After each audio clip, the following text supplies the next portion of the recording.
আসসালামু আলাইকুম রহমতুল্লাহ। আশা করি সকলেই আল্লাহ তাআলার অশেষ রহমতে ভালো আছেন। ওয়ালাইকুম আসসালাম রহমতুল্লাহ। আছি আলহামদুলিল্লাহ, ভালো স্যার। আপনি কেমন আছেন? আপনাদের দুআয় আলহামদুলিল্লাহ আল্লাহ তাআলা অনেক ভালো রেখেছেন। আজকে অনেক সমস্যায় ছিলাম যে কারেন্ট আসে কিনা, আজকে আপনাদের ক্লাসটা নিতে পারবো কিনা, এটা নিয়ে অনেক টেনশনে ছিলাম। তো আলহামদুলিল্লাহ সন্ধ্যায় কারেন্ট চলে আসছে। দুদিন যাবত কারেন্ট ছিল না, তো আজকে কারেন্ট আসছে। আমাদের জন্য অনেক সৌভাগ্যের যে আজকে আমাদের ক্লাসটা মিস হয়নি। তো আজকে আমাদের 13তম ক্লাস। 13তম ক্লাসে আপনাদের সকলকে আমার পক্ষ থেকে আন্তরিক শুভেচ্ছা ও অভিনন্দন। হোমিও ক্লাব কর্তৃক আয়োজিত গ্রাফিক ডিজাইন কোর্সের পঞ্চম ব্যাচ শুরু হয়ে আজকে পর্যন্ত 13টা ক্লাস হতে যাচ্ছে। এই পর্যন্ত আপনারা যারা নিজেদের মূল্যবান সময় ব্যয় করে আমাদেরকে সহযোগিতা করেছেন এবং করতেছেন, সকলকে জানাচ্ছি কৃতজ্ঞতা। আজকে আপনাদের সাথে আমি আছি সাইফুল্লাহ আল মানসুর। আপনাদের মূল ক্লাসে যাওয়ার পূর্বে আপনাদের সাথে কিছু মুজাকারা করতে চাই। সেই পরিপ্রেক্ষিতে আপনাদেরকে নিয়ে যাব একটু পিছনে। কিছু গুরুত্বপূর্ণ বিষয় রিভিশন করব আপনাদেরকে নিয়ে, এবং কিছু প্রশ্ন উত্তরের মধ্য দিয়ে আমাদের মূল ক্লাস শুরু করে দেব। আমি প্রথমে আপনাদেরকে কয়েকটি প্রশ্ন করব, তারপর মূল ক্লাসে যাচ্ছি। আমরা কমিউ ক্লাবে ভর্তি হয়েছি কি জন্য, কেউ বলতে পারবেন?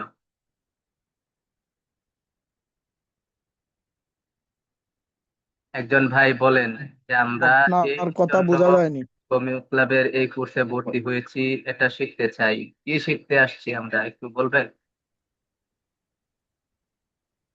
Graphic design. ভাষা। আসসালামু আলাইকুম। আচ্ছা, আমরা শিখতে আসছি গ্রাফিক ডিজাইন। তো গ্রাফিক ডিজাইন শিখতে আসতে গিয়ে আমরা কখনো কি ভেবেছি যে গ্রাফিক কি? আসলে গ্রাফিক জিনিসটা কি, কেউ বলতে পারবেন? গ্রাফিক্স যেটা হলো আমরা যেদিকে যা কিছু দেখি মনে করেন সবগুলোই তো গ্রাফিক্স এর কাজ।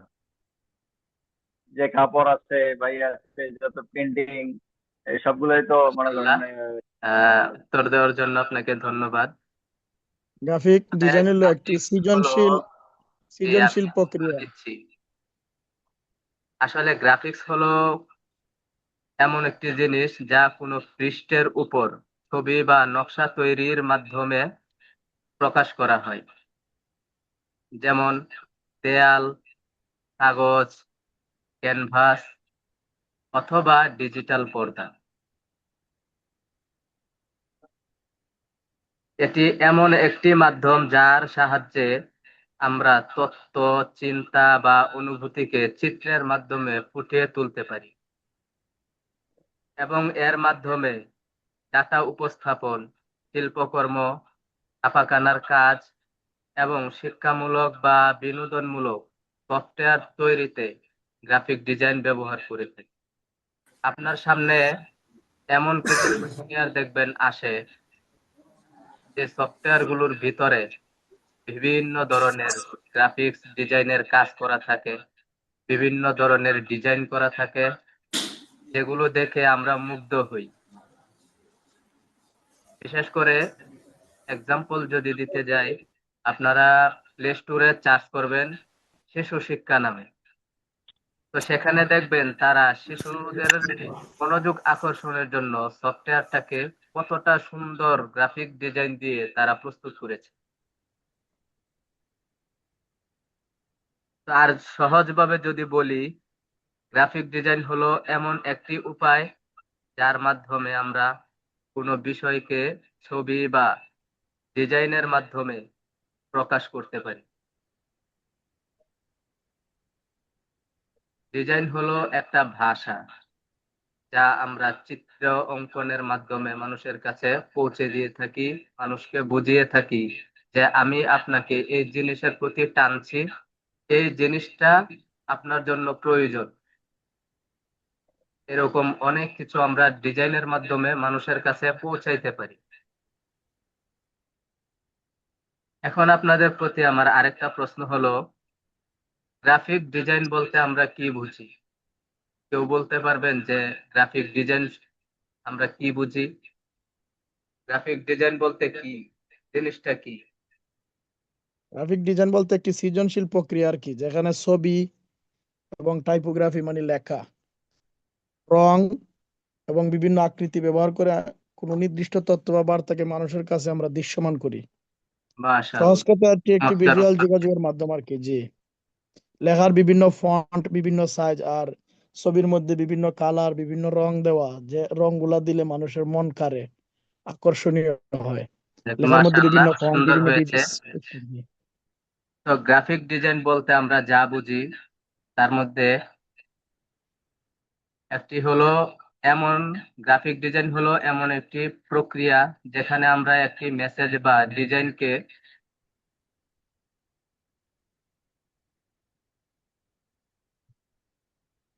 একটা কল আসছিল,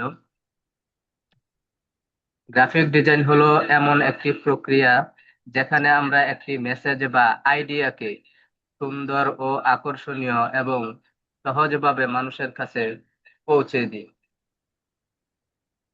এই যে দুইটা কথা বললাম, এখানে তিনটা গুরুত্বপূর্ণ বিষয় আছে। একটা বিষয় হলো ডিজাইন এমন একটি জিনিস, বা যে ডিজাইনটা হলো এমন একটি বস্তু যার মাধ্যমে আমরা মেসেজ বা আইডিয়াকে মানুষের কাছে সহজে পৌঁছে দিই। দুই নাম্বার বিষয়টা হলো ডিজাইন করলেই কিন্তু হবে না, ডিজাইনটা আপনার হতে হবে স্বচ্ছ ও সুন্দর এবং প্রফেশনাল। এবং ডিজাইনটা এমন ভাবে আপনাকে গুছিয়ে প্রস্তুত করতে হবে যেন সহজেই দর্শকের মন তার প্রতি আকৃষ্ট হয়। তাহলেই আপনার গ্রাফিক ডিজাইনটা সার্থক হবে। আপনার গ্রাফিক ডিজাইনটা শেখা এবং সময় ব্যয় করা যে বিষয়টা আছে সেটা আপনার জন্য উপকারী হবে।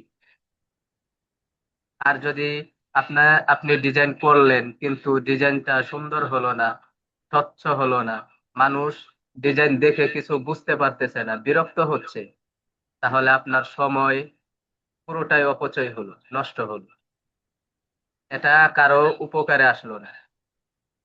উদাহরণস্বরূপ আমরা ফেসবুক পোস্টে অনেক রকমের ডিজাইন দেখি, ইউটিউব থাম্বনেইল দেখি, বিজনেস লোগো, পোস্টার, ব্যানার, তারপর হচ্ছে আপনার বইয়ের প্রচ্ছদ ইত্যাদি অনেক ডিজাইন আমরা দেখে থাকি। এই ডিজাইন গুলোর মধ্যে এমন কিছু কিছু ডিজাইন আছে, চোখের সামনে যখন সেগুলো আসে মন চায় দীর্ঘ সময় এটার প্রতি তাকিয়ে থাকি, ডিজাইনটা দেখে আমরা মুগ্ধ হয়ে যাই। হয়তো অনেকেই ভাবি যে এই ডিজাইনটা কিভাবে করেছে, আমি কি পারবো এভাবে ডিজাইন তৈরি করতে?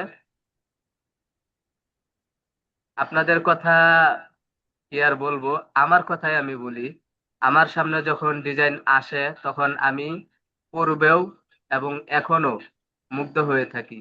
যদি এমন ডিজাইন সামনে আসে যে ডিজাইনটা আমার মনোযোগটাকে খুব আকর্ষণ করছে, তখন আমি ভাবি এই ডিজাইনটা যে প্রস্তুত করেছে সে কিভাবে করলো, এত সুন্দর ডিজাইন, আমি কি পারবো এরকম ডিজাইন করতে? তখন মনের ভিতর একটা আগ্রহ এবং উৎফুল্লতা কাজ করে যে আচ্ছা আমিও চেষ্টা করি, দেখি এরকম পারি কিনা। তো Facebook post, YouTube thumbnail, logo, poster, banner, বইয়ের প্রচ্ছদ, এরকম আরো যত ডিজাইন আছে এই সবগুলোই হলো গ্রাফিক ডিজাইনের একটা অংশ।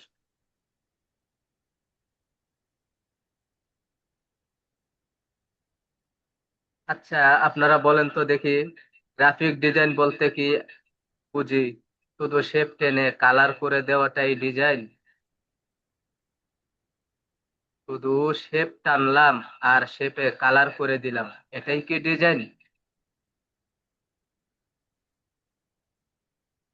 বলতে পারবেন কেহ? না, বিভিন্ন আকৃতি, বিভিন্ন দৃশ্য, বিভিন্ন এই অঙ্কন করাকে আমার প্রশ্নটা গ্রাফিক্স বুঝতে বলে। হবে। আমি প্রশ্ন করেছি শেপ টানলাম, শেপের মধ্যে কিছু কালার দিয়ে দিলাম, এটাই কি ডিজাইন হয়ে যাবে? না, এটাই ডিজাইন হবে না। মাশাআল্লাহ। গ্রাফিক ডিজাইন শুধু শেপ টেনে কালার করার মধ্যে সীমাবদ্ধ নয়, এটা মাথায় রাখতে হবে। এটি এমন একটি বিস্তৃত ক্ষেত্র যেখানে সৃজনশীলতা, প্রযুক্তিগত দক্ষতা এবং সমস্যা সমাধানের গভীর জ্ঞান রাখা প্রয়োজন। একটি সফল ডিজাইন কেবল দেখতে সুন্দর হলেই হয় না, সেটি কার্যকরভাবে বার্তা পৌঁছে দিতেও সক্ষম হতে হবে। আপনি ডিজাইনটা তৈরি করেছেন, সেটা যদি নির্দিষ্ট একটি বার্তা মানুষের কাছে না পৌঁছায়, তাহলে সেটা ডিজাইন সাধারণত ডিজাইন হইলেও কার্যকরভাবে সেটা ডিজাইনের অন্তর্ভুক্ত হবে না। যেটা আমি পূর্বে বলেছিলাম যে ডিজাইন করেছেন কিন্তু মানুষ এটা থেকে উপকৃত হতে পারে নাই, মানুষ এটার দ্বারা বিরক্ত হচ্ছে, তো সেটা ডিজাইনের অন্তর্ভুক্ত হবে না।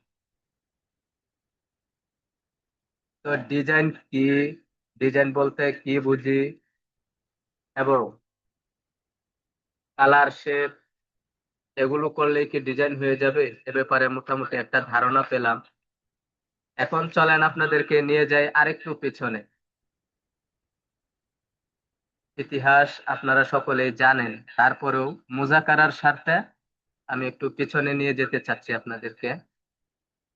গ্রাফিক ডিজাইন কিভাবে আসলো বা এর যাত্রা কিভাবে শুরু হলো, এটা হয়তো আমরা অনেকেই জানি এবং অনেকেরই অজানা। আসলে গ্রাফিক ডিজাইন আজকে পর্যন্ত হঠাৎ করে আসেন। এই গ্রাফিক ডিজাইন আমাদের পর্যন্ত আসার পথে অনেক ধাপ উপধাপ পেরিয়ে তারপর আজকে পর্যন্ত গ্রাফিক ডিজাইন এসেছে। গ্রাফিক ডিজাইনের ইতিহাস অনেক সুদূর প্রাচীন। আদিম গুহা চিত্রে মানুষের আঁকা ছবি থেকেই এর যাত্রা শুরু হয়। এরপর মিশরীয় হায়ারোগ্লিফিক্স, রোমান ক্যালিগ্রাফি এবং মধ্যযুগে চিত্রলিপি গ্রাফিক ডিজাইনের প্রাথমিক রূপ হিসেবে বিবেচিত হয়। আর 15শত শতাব্দীতে এসে ছাপাখানা আবিষ্কার হওয়ার ধারা গ্রাফিক ডিজাইনকে গণমানুষের কাছে পৌঁছে দেয় এবং এর বিকাশে নতুন দিগন্ত উন্মোচন করে। 15শত শতাব্দীর পূর্বে কিন্তু ছাপাখানা ছিল না। তারা বিভিন্ন বস্তুর উপর আহ, চিত্র অঙ্কন করে তারপর নিজেদের অনুভূতি, শিল্প এবং তাদের যেটা মনের ভাব, ওটা প্রকাশ করত। তারপর যখন ছাপাখানা আসলো, তখন মানুষ ছাপার মাধ্যমে নিজের অনুভূতিগুলোকে মানুষের কাছে পৌঁছে দিচ্ছে এবং মানুষকে আরো উন্নতির শিখরে পৌঁছে দিচ্ছে। আধুনিক গ্রাফিক ডিজাইন বিংশ শতাব্দীর শুরুতে শিল্প ও বিজ্ঞানের হাত ধরে বিকশিত হয়েছে, যেখানে প্রযুক্তির ব্যবহার এটিকে আরো সমৃদ্ধ করছে। আলহামদুলিল্লাহ, তারই ধারাবাহিকতায় আজকে আমরা গ্রাফিক ডিজাইন শিখছি, শিখাচ্ছি। গ্রাফিক ডিজাইন নিয়ে অনেক কথা হলো, অনেক কিছু জানলাম, বুঝলাম। এখন আপনাদের প্রতি আমার গুরুত্বপূর্ণ যে প্রশ্নটা থাকবে সেটা হচ্ছে, আপনারা সবাই বলেন তো, আমরা কি শুধুমাত্র 6 মাসের কোর্স করেই প্রফেশনাল ডিজাইনার হয়ে যেতে পারবো, নাকি আরো কিছু লাগবে? আরো কিছু রাখবে। মাশাআল্লাহ। নিজের অদম্য চেষ্টা চিন্তা ভাবনা লাগবে আর কি। কারণ গ্রাফিক ডিজাইন তো একটা সৃজনশীল জিনিস। আপনি যা চিন্তা করবেন, তা আঁকবেন, তা তৈরি করবেন, এতেই গ্রাফিক ডিজাইনের পথ বিকশিত হবে আর কি। এখানে অনেক ধারা, উপধারা এবং অনেক কিছু আছে এখানে। আমরা যদি শুধুমাত্র 6 মাসের কোর্স করে প্রফেশনাল গ্রাফিক ডিজাইনার হয়ে যাব ভাবি, তাহলে কিন্তু ভুল হবে। ঠিক আছে? কখনোই আমরা 6 মাসের কোর্স করে, 3 মাসের কোর্স করে গ্রাফিক ডিজাইনার হতে পারবো না। কারণ হলো, শুধুমাত্র 6 মাসের কোর্স করে আপনি বেসিক ধারণা পেলেও প্রফেশনাল ডিজাইনার হতে পারবেন না। পেশাদারিত্ব অর্জনের জন্য প্রয়োজন নিয়মিত অনুশীলন, আরো অনেক ক্লাস, শর্ট ভিডিও দেখা এবং কোর্স রিলেটেড বিষয়গুলো নিয়ে গভীর চিন্তা গবেষণা করা। কিছুক্ষণ পূর্বে যে ভাই বললেন সৃজনশীলতা এবং ইত্যাদি আরো কিছু বিষয়, ঠিক এই জিনিসগুলো অবশ্যই আমাদের লাগবে। যদি এগুলো আমরা অর্জন না করি, তাহলে প্রফেশনাল গ্রাফিক ডিজাইনার হতে পারবো না। যেমন আজকে আমরা শিখবো পেন ব্রাশ টুল, এবং পেন ব্রাশ টুল সহ আরো অনেকগুলো টুল। এই টুলগুলো শেখার পর আপনি যদি টুলগুলো নিয়ে গবেষণা করেন এবং চিন্তা করেন যে আমি যে টুলগুলো শিখেছি এই টুলগুলো দিয়ে কি কি কাজ করা যায়, কোন কোন কাজ করলে আমার ডিজাইনটাকে সুন্দর এবং প্রফেশনাল করা যাবে, এরকম গবেষণা এবং চিন্তা করে যদি আপনি ডিজাইন করেন, দেখবেন আস্তে আস্তে আপনার ডিজাইন আরো সুন্দর এবং আকর্ষণীয় হতে থাকবে। যত বেশি কাজ করবেন, যত প্রজেক্ট করবেন, তত বেশি আপনি দক্ষ হতে পারবেন। কাজ শেখার পর যদি বসে থাকেন, আপনি ভাবলেন 6 মাস কোর্স করেছি, কাজ শিখেছি, অ্যাডোবি ইলাস্ট্রেটর এবং ফটোশপ এগুলো ভালোভাবে বুঝেছি, এখন আর আমার প্র্যাকটিস করার প্রয়োজন নেই, এই ভাবনা নিয়ে যদি আমি বসে থাকি, তাহলে 1 মাস পর আবার আগের অবস্থায় আমাদেরকে ফিরে যেতে হবে। সম্যক ধারণা থাকলেও আমরা প্রফেশনাল গ্রাফিক ডিজাইনার হতে পারবো না। আমি টুলস এর ব্যাপারে জানলাম, বুঝলাম, এগুলো আমার মুখস্থ থাকলো, কিন্তু জানা এবং প্র্যাকটিসের পর ডিজাইনের জগতে আসা, বাস্তব রূপে নিয়ে আসা, এটা কিন্তু এক নয়। অনেকেই আছে যে অনেক কিছু জানে কিন্তু কাজ করতে পারে না। তো জানার নাম কামিয়াবি নয়। আমরা জানার পরে যদি প্র্যাকটিস করি, তখনই আমাদের কামিয়াবি আসবে।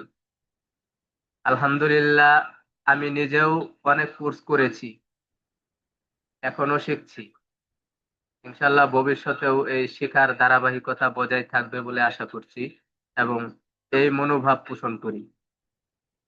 তো আজকের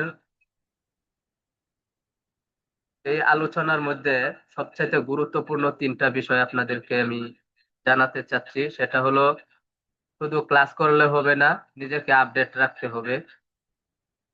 যদি আপডেট না থাকেন, তাহলে কখনো এই বর্তমান প্রতিযোগিতার মাঠে আপনি টিকতে পারবেন না। আপনারা বলেন তো, এই কথাগুলো কি বাস্তব? এটা কি আপনারা সমর্থন করেন? জি স্যার। মাশাআল্লাহ। তাই সময়ের সাথে সাথে যদি আপডেট থাকা যায়, তাহলে আমরা অনেক দূর এগিয়ে যেতে পারি। তাই সময়ের সাথে আপডেট থাকতে হবে, এবং সময়ের সাথে সাথে আপডেট থাকা একজন বুদ্ধিমান ডিজাইনারের কাজ। তাই সময়ের সাথে সাথে যদি আপনি নিজেকে আপডেট না করেন, তাহলে কখনোই প্রতিযোগিতায় জিততে পারবেন না। গ্রাফিক ডিজাইন শুরু হয়েছিল সাধারণ সফটওয়্যার দিয়ে। দেখেন, আপনারা গ্রাফিক ডিজাইন শিখতে আসছেন, তার প্রথম ধাপ কিন্তু ছিল অ্যাডোবি ইলাস্ট্রেটর সিএস। তো সেখানে আপনারা বেসিক ধারণা নিয়ে অ্যাডভান্স ডিজাইন শেখার জন্য এসেছেন অ্যাডোবি ইলাস্ট্রেটর সিসির মধ্যে। তো এই যে আপডেটের ধারাবাহিকতা, এই ধারাবাহিকতা বজায় রেখেই আমাদেরকে আরো সামনে এগিয়ে যেতে হবে। বর্তমান সময়টা কিন্তু এআই এর সময়। সফটওয়্যার এবং এর ভবিষ্যৎ কি হতে পারে, এগুলো অনেকেরই প্রশ্ন যে আমরা যে অ্যাডোবি ইলাস্ট্রেটর, ফটোশপ এগুলো শিখবো, এআই এর জগতে এগুলোর মূল্য কতটুকু, অনেকেরই প্রশ্ন। আমি নিজেও এক সময় এরকম প্রশ্ন করতাম। তো এখন এই প্রশ্নের উত্তর হলো, আপনি যদি এআই কে প্রম্পট না দেন, তাহলে কিন্তু সে আপনাকে আপনার মনের মতো ডিজাইন কখনোই দিতে পারবে না। বলেন, পারবে? আপনারা আছেন? জি না, পারবে না। কখনোই জি পারবে না, না, পারবে না। ইনশাল্লাহ। কারণ হলো, একজন দক্ষ ডিজাইনার যদি এআই কে প্রম্পট দেয়, তার ডিজাইনের সৌন্দর্য এবং কোয়ালিটি হবে অন্যরকম।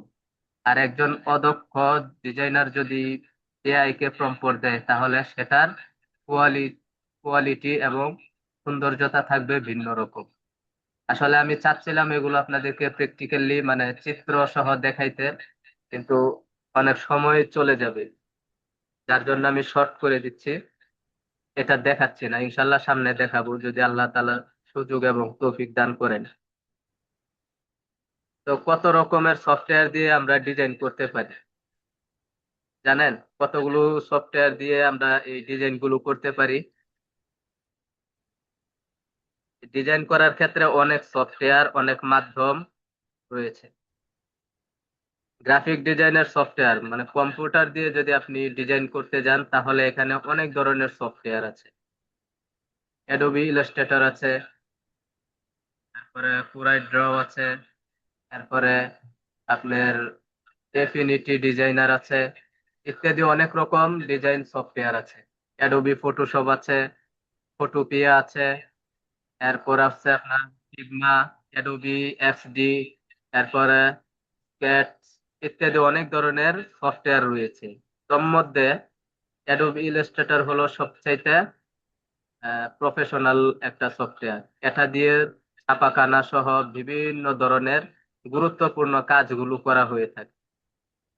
এজন্য আমাদের ভয় পাওয়ার কিছু নেই যে এআই এর জগৎ চলে আসছে, আমরা এগুলো শিখে কি করব। ভয় পাওয়ার কিছুই নেই। আপনি একজন ডিজাইনার, এআই এআই এর চাইতেও বড় ডিজাইনার আপনি। আপনি যদি এআই কে প্রম্পট না দেন, এআই কিন্তু ডিজাইন করে দিতে পারবেন। তাকে আপনার নির্দেশনা দিতে হবে, আর নির্দেশনাটা যিনি দিবেন, ওনাকে অবশ্যই ডিজাইনে পারদর্শী হতে হবে। ডিজাইনের অনেকগুলো মাধ্যমের মধ্যে জানলাম কম্পিউটার দিয়ে ডিজাইন করা যায়। তারপর হলো এআই, যেমন এআই এর মধ্যে আছে Gemini, chat GPT, AI studio সহ আরো অনেক সফটওয়্যার, সরি অনেক ওয়েবসাইট। মোবাইলের মাধ্যমেও ডিজাইন করা যায়, কিন্তু জানেন তো সকলেই যে মোবাইল দিয়ে ডিজাইন করা যায়, যেমন পিক্সেল ল্যাব, পিক্সআর্ট, ফটোপিয়া, আরো কত কি। মোবাইল দিয়ে ডিজাইন করতে গেলে আরো অনেক ধরনের সফটওয়্যার। তো আমাদের ডিজাইন শেখার মূল উদ্দেশ্য হলো অ্যাডোবি ইলাস্ট্রেটর এবং ফটোশপ। এটা থেকে বেসিক থেকে অ্যাডভান্স পর্যন্ত শিখবো ইনশাআল্লাহ। তো আমাদের এখন মোবাইলের ডিজাইন কিভাবে করতে হয় সেটা দেখার প্রয়োজন আছে বলে মনে করছি না। বর্তমানে অনেক আপডেট ডিজাইন সফটওয়্যার বাজারে আছে, ভবিষ্যতেও নতুন নতুন সফটওয়্যার বাজারে আসবে, এটা অবশ্যই আমরা জানি, যা ডিজাইন প্রক্রিয়াকে আরো সহজ ও উন্নত করবে। এখন আরেকটা প্রশ্ন যা আমরা সাধারণত করে থাকি, পেশা হিসাবে গ্রাফিক ডিজাইনটা কেমন? এটা অনেকেরই প্রশ্ন। আমাকেও আপনাদের মধ্য থেকে অনেকেই প্রশ্ন করেছেন যে ভাই, গ্রাফিক ডিজাইন তো শিখতেছি, এখন এই শিক্ষা নিয়ে আমি কত দূর এগিয়ে যেতে পারবো? আমাদের গ্রাফিক ডিজাইনের ভবিষ্যৎ কি? কারণ বর্তমান এআই এর যুগ। তাদের প্রতি একটা তাদের জন্য একটা সুন্দর উত্তর আছে, যেটা আমি পূর্বে দিয়েছি, ইনশাল্লাহ সামনেও দেব। গ্রাফিক ডিজাইনের ভবিষ্যৎ অত্যন্ত আপনার সুন্দর এবং মসৃণ। আপনি যদি ভালো ডিজাইনার হতে পারেন তাহলে কখনোই আপনি পিছনে পড়বেন। ভালো ডিজাইনার এবং দক্ষ ডিজাইনারদের ভ্যালু কখনোই কমবে না। এটা আমাদের মাথায় অবশ্যই রাখতে হবে। গ্রাফিক ডিজাইন দিয়ে কি ক্যারিয়ার করতে পারা যায়? এটাই হলো মূল প্রশ্ন, যে গ্রাফিক ডিজাইনের ভবিষ্যৎ কি আমাদের। আমরা এই গ্রাফিক ডিজাইন দিয়ে ভবিষ্যতে ক্যারিয়ার করতে পারবো কিনা? উত্তর হলো হ্যাঁ, অবশ্যই। আপনি গ্রাফিক ডিজাইন দিয়ে ক্যারিয়ার করতে পারবেন, কিন্তু তার জন্য সবচেয়ে গুরুত্বপূর্ণ বিষয় হলো দক্ষ হওয়া। আপনি গ্রাফিক ডিজাইনে কি কি বিষয় নিয়ে ক্যারিয়ার করতে পারবেন? এক নাম্বার বিষয় হলো ব্র্যান্ড ডিজাইনার। আপনি যদি চান যে আপনি ব্র্যান্ড ডিজাইনার হবেন, তখন আপনি ব্র্যান্ডিং এর জন্য এবং ব্র্যান্ডিং নিয়ে আপনি গবেষণা করেন, প্র্যাকটিস করেন, যত কিছু দরকার আপনি করেন, দেখবেন আপনি ব্র্যান্ডিং এ একজন পারদর্শী ডিজাইনার হতে পারবেন। একটি ব্র্যান্ডের জন্য রং, লোগো, টাইপোগ্রাফি এবং ভিজুয়াল আইডেন্টিটি তৈরি করা, এগুলো খুবই গুরুত্বপূর্ণ বিষয়। আপনি একটা কোম্পানির জন্য ব্র্যান্ডের লোগো তৈরি করবেন, তো সেটার জন্য আপনাকে যে বিষয়গুলো খেয়াল রাখতে হবে সেটা হলো রং, লোগো, টাইপোগ্রাফি এবং ভিজুয়াল আইডেন্টিটি। এগুলো যদি আপনি মাথায় রেখে কাজ করতে পারেন তাহলে আপনার কাজগুলো সুন্দর হবে। তারপর হলো ওয়েব ডিজাইনার। আপনি যদি ওয়েবসাইট নিয়ে কাজ করেন তাহলে ওয়েবসাইট এবং অ্যাপ্লিকেশন ইউজার ইন্টারফেস ডিজাইন করা শিখেন, তাহলে আপনি এটা নিয়ে ক্যারিয়ার করতে পারবেন। মোশন গ্রাফিক্স ডিজাইনার, বর্তমানে মোশন গ্রাফিক্স গুলা অনেক নিতে পারেন একটা সেক্টর। মোশন গ্রাফিক্স গুলো অনেক বেশি ব্যবহার করা হচ্ছে বর্তমানে। অ্যানিমেটেড লোগো, ভিডিও, টাইটেল এবং ইন্টারেক্টিভ গ্রাফিক্স তৈরি করা। মোশন গ্রাফিক্স এর মধ্যে এগুলো হলো মূল বিষয়। তারপর আছে আপনার প্যাকেজিং ডিজাইনার। আপনি যদি প্যাকেজিং নিয়ে কাজ করতে চান, আপনি পারবেন। যদি আপনি এই বিষয়ে পারদর্শী হন, প্যাকিং ডিজাইনে আপনি নিজের ক্যারিয়ারকে নিতে পারবেন। লেআউট ডিজাইনার, এর মধ্যে আছে বই, ম্যাগাজিন এবং অন্যান্য প্রকাশনার বিন্যাস তৈরি করা। আপনি চাইলে এটাও নিতে পারবেন। ইউজার এক্সপিরিয়েন্স ডিজাইনার, এটা বর্তমানে অনেক বেশি সমাদৃতি পাচ্ছে। অনেকেই অনেকেই এ ব্যাপারে কোর্স করাচ্ছে।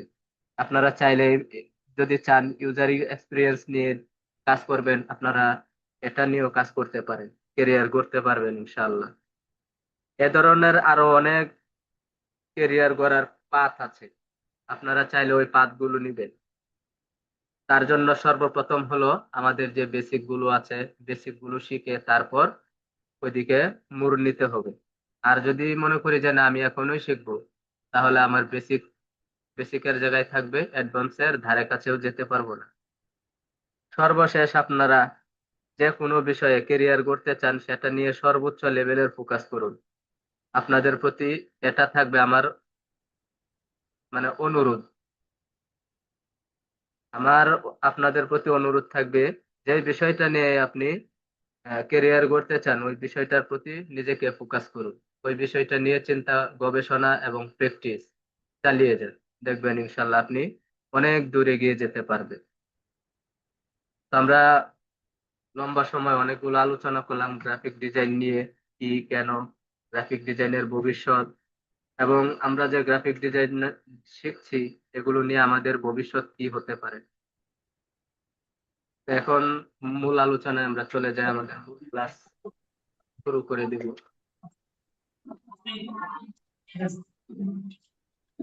যাদের এখান থেকে আওয়াজ আসছে আমরা একটু মিউট হয়ে যাই। আমাদের মূল ক্লাসে থাকবে পেইন্ট ব্রাশ টুল বিস্তারিত, পেপার টুল বিস্তারিত, ইরেজার টুল বিস্তারিত, টেপ টুল, স্কেল টুল বিস্তারিত, এবং সর্বশেষ যেটা হলো 5 মিনিট।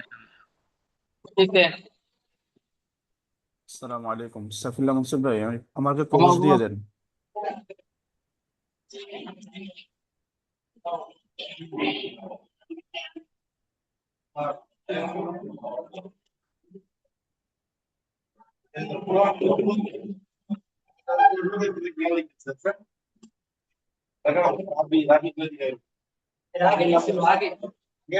ভাই আপনি আনমিউট করে নেন। জি, শুক্রিয়া। আজকে আমরা শিখবো পেন্ট ব্রাশ টুল বিস্তারিত। আমরা এ পর্যন্ত অনেকগুলো টুলস এর ব্যাপারে জেনেছি। আমাদের নেওয়াজ শরীফ ভাই অনেকগুলো টুলস নিয়ে আলোচনা করেছেন বিস্তারিত ভাবে। তারপর আমাদের সাব্বির আহমদ ভাই অনেক গুরুত্বপূর্ণ আলোচনাগুলো করেছেন এবং টুলস গুলো আপনাদেরকে সুন্দরভাবে বুঝিয়েছেন। তো আজকে আমি যেই টুলস গুলো নিয়ে আপনাদের সঙ্গে আলোচনা করব তার মধ্যে হলো শেপার টুল, ইরেজার টুল, তারপর আছে রুটেড টুল, স্কেল টুল এবং পেন্ট ব্রাশ টুল। ফাইল মেনুর শেষ অংশ ইনশাল্লাহ দ্রুত শেষ করে দেওয়ার জন্য চেষ্টা করব। লম্বা সময় আমরা আলোচনা করেছি গ্রাফিক ডিজাইনের বর্তমান ভবিষ্যৎ নিয়ে। এখন আমরা দেখব পেন্ট ব্রাশ টুলের কি কাজ।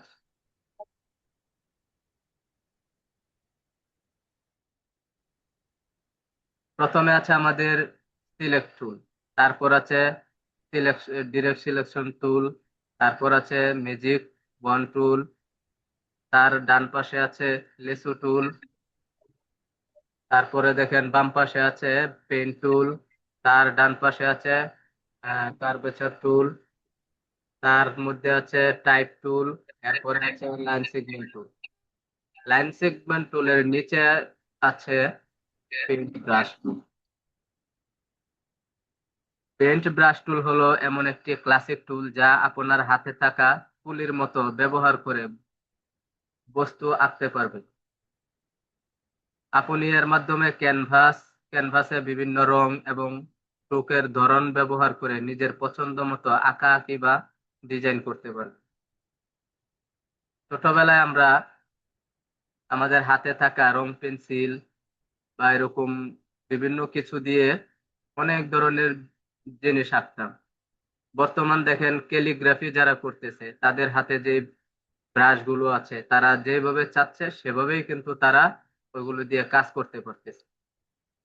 তো পেন্ট ব্রাশ টুল দিয়ে আমরা কি কি কাজ করতে পারবো?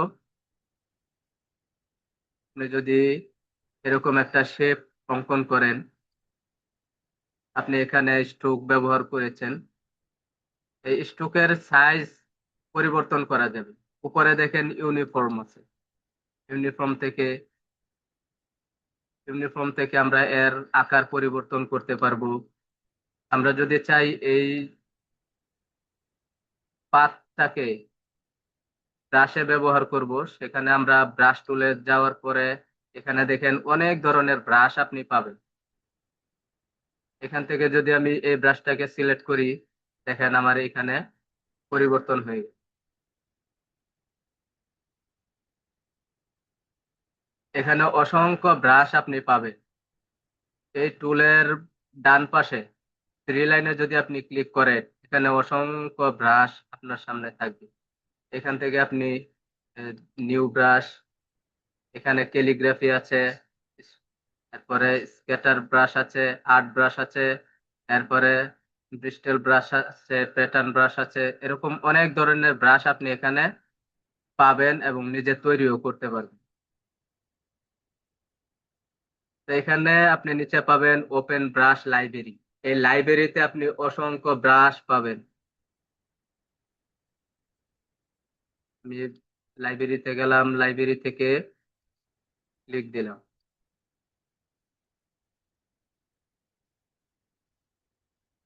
এখানে দেখেন আপনি অনেক ধরনের ব্রাশ পাবেন। এখানে আপনি যেটাই ক্লিক করবেন আপনার আর্টবোর্ডে অঙ্কিত জিনিসটার সাইজ ডিজাইন পরিবর্তন হয়ে যাবে। এর স্ট্রোকটাকে আমি আর একটু বাড়ায় দিই, তাহলে আপনাদের বুঝতে আরো সুবিধা হবে। দেখেন এখানে অসংখ্য ডিজাইন আপনি পাবেন। আপনার অঙ্কিত স্ট্রাকচারটাকে আপনি যেভাবে ইচ্ছা সেভাবেই রূপ দিতে পারবেন। তারপর আছে আপনার ব্রাশের অনেক ধরনের ডিজাইন এখানে আছে। তো পেন্ট ব্রাশ টুল দিয়ে আমরা বিভিন্ন কিছু আঁকতে পারবো। এখানে আমি এটা আঁকলাম। হ্যাঁ,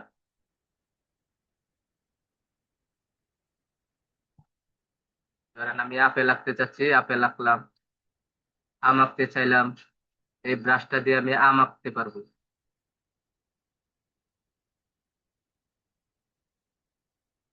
তো এইভাবে আপনি যদি চান, যেটা ইচ্ছা সেটাই তৈরি করতে পারবেন পেন্ট ব্রাশ টুলের মাধ্যমে। পেন্ট ব্রাশ টুল দিয়ে আপনি যখন আঁকাআঁকি করবেন, তখন আপনি এর স্ট্রোকের কালার পরিবর্তন করতে পারবেন। এখানে আমি চাচ্ছি কালার দিতে, এই দেখেন এখানে কালার পরিবর্তন হয়ে গিয়েছে। আমি চাচ্ছি লাল কালার করতে, লাল কালার দিতে পারবো। আর যদি এখানে আমি ফিল কালার ব্যবহার করি, এটা সম্পূর্ণ একটা শেপে পরিবর্তন হয়ে যাবে, একটা শেপের আকৃতি ধারণ করবে। আর যদি স্ট্রোক কালার দিই তাহলে একটা পাথ হয়ে গেল। তো আপনারা চাইলে এই ব্রাশ টুল দিয়ে যা মন চায় সেটাই আপনারা তৈরি করতে পারবেন। তারপর এর নিচে আছে দেখেন ব্লব ব্রাশ টুল। ব্লব ব্রাশ টুল হলো পেন্ট ব্রাশ টুলের একটি বিশেষ সংস্করণ। এটি দিয়ে যখন কিছু আঁকবেন, তখন সবগুলো স্ট্রোক একটি একক মসৃণ শেপে রূপান্তরিত হয়ে যাবে। আমি একটা গোল বৃত্ত আঁকলাম। এখানে আপনি দেখেন আমাদের আছে ফিল কালার। এখন যদি আপনি চান স্ট্রোক কালার দিতে, দেখেন এখানে স্ট্রোক কালার কেমন হয়েছে। এটার মধ্যে এটা ফিল কালার নেই, শুধু স্ট্রোক কালার। এখন পেন্ট ব্রাশ টুল এবং ব্লব ব্রাশ টুলের মধ্যে একটা পার্থক্য আছে। পার্থক্যটা হলো, দেখাই আপনাদেরকে।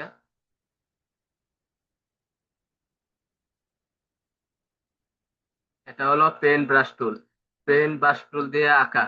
আর এটা হলো ব্লব ব্রাশ টুল দিয়ে আঁকা। পেন ব্রাশ টুলের বর্তমান আছে স্ট্রোক কালার। এটাকে যদি আমি ফিল কালার দেই, তাহলে স্ট্রোক কালার থাকবে না, সম্পূর্ণ একটা শেপে রূপান্তরিত হবে। কিন্তু ব্লব ব্রাশ টুল হলো ভিন্ন। এখানে আপনি যতটুকু টান দিবেন, যতটুকু বৃত্ত তৈরি করবেন, এখানে স্ট্রোক এর মতো একটা কালার তৈরি হবে। আবার এটাকেও আপনি আলাদা একটা স্ট্রোক ব্যবহার করতে পারেন।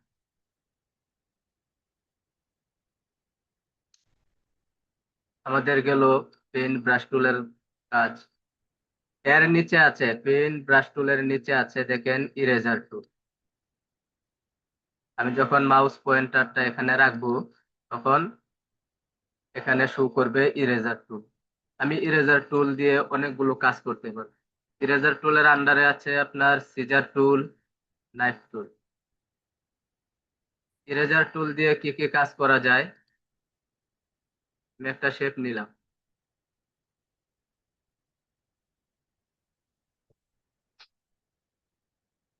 ইরেজার টুল হলো শুধুমাত্র পাথের কিছু অংশ মুছে ফেলার জন্য ব্যবহৃত হয়। এটি ছবির পিক্সেল মুছে না, শুধুমাত্র পাথের কিছু অংশ মুছে যাবে। যেমন আমি একটা শেপ নিলাম, এই শেপে আমি কালার। এখন যদি আমি চাই টুলের একটা কর্নার আমি মুছে ফেলবো, তাহলে আমি মুছতে পারবো।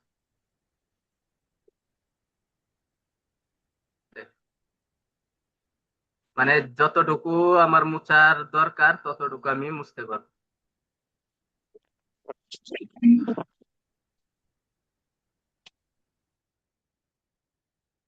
তা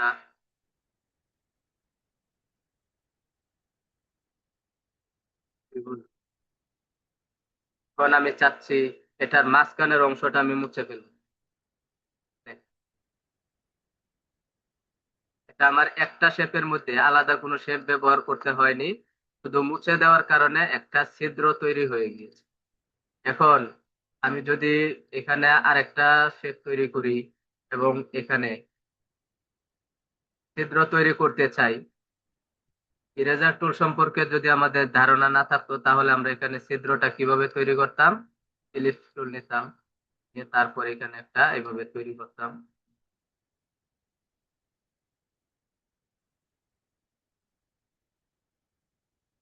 তখন আমাদের এরকম ছিদ্রর মতো দেখাইতো, কিন্তু আমরা সেটা সরাসরি করতে পারতেছি ইরেজার টুলের মাধ্যমে। ইরেজার টুল দিয়ে আপনি যেখানে ইচ্ছা সেখানে মুছতে পারবেন, যেরকম শেপের আকৃতি দিতে চান সেরকম শেপের আকৃতি দিতে পারবেন, এবং সেটা স্মুথলি আপনি কাজ করতে পারবেন। ইরেজার টুলের নিচে আছে সিজার টুল।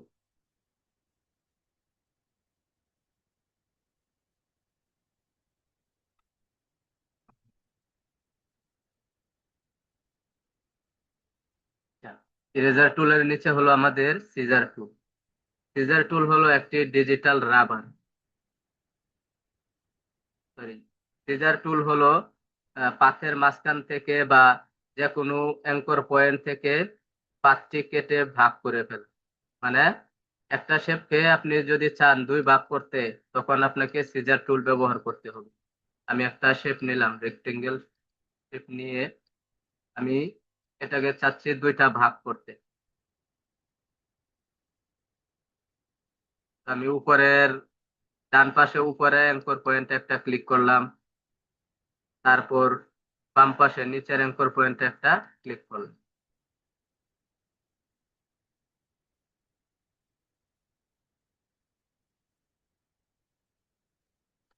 বুঝছেন?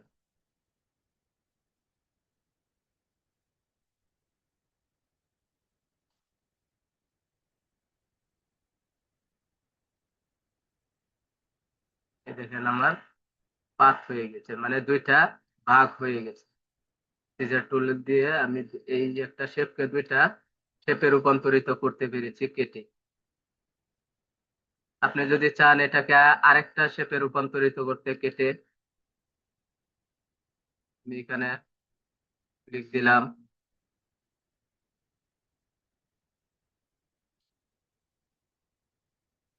মাঝে মাঝে সফটওয়্যার অনেক ডিস্টার্ব করে।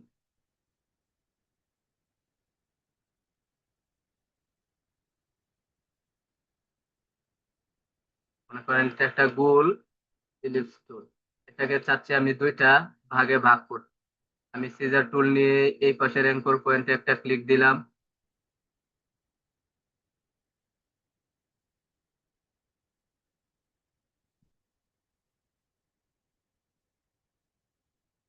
তারপর ডান পাশের অ্যাঙ্কর পয়েন্টে আর একটা ক্লিক দিলাম। আমার এটা দুইটা ভাগ হয়ে যাবে। আপনারা চাইলে যে কোনো শেপকে এভাবে দ্বিখণ্ডিত করতে পারবেন প্রয়োজন অনুপাতে। ইরেজার টুল, তারপর গেল সিজার টুল, তারপর হলো নাইফ টুল। সিজার টুলের নিচে আছে নাইফ টুল। নাইফ টুলের কাজ হলো শেপ বা অবজেক্ট গুলোকে ফ্রি হ্যান্ডে কেটে ফেলার জন্য ব্যবহৃত হয়। আপনি যেভাবে একটি ছুরি দিয়ে কাগজ, ফল ইত্যাদি বস্তু কেটে ফেলেন, ঠিক তদ্রুপ ভাবে নাইফ টুল দিয়ে আপনি যে কোনো শেপকে কেটে ফেলতে পারবেন। আমি একটা রেক্টেঙ্গেল টুল নিলাম, তারপর এখান থেকে আমি নাইফ টুলটা সিলেক্ট করে উপর থেকে আমি যেভাবে একটা টান দিলাম,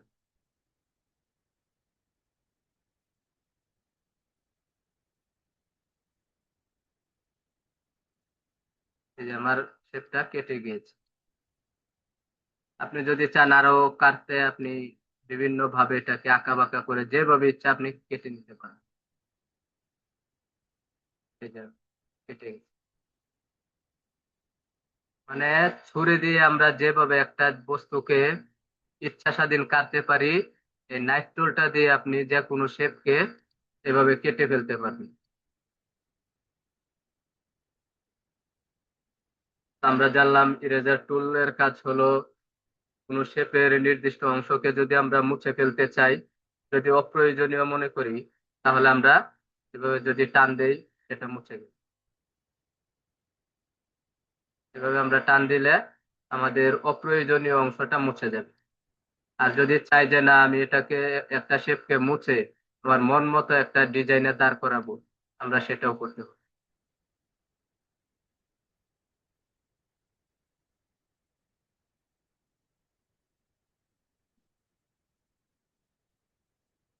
আমাদের পেন্ট ব্রাশ টুল গেল, তারপর ইরেজার টুল গেল, তারপর আসেন ইরেজার টুলের বাম পাশে আছে শেপার টুল, ম্যাজিক।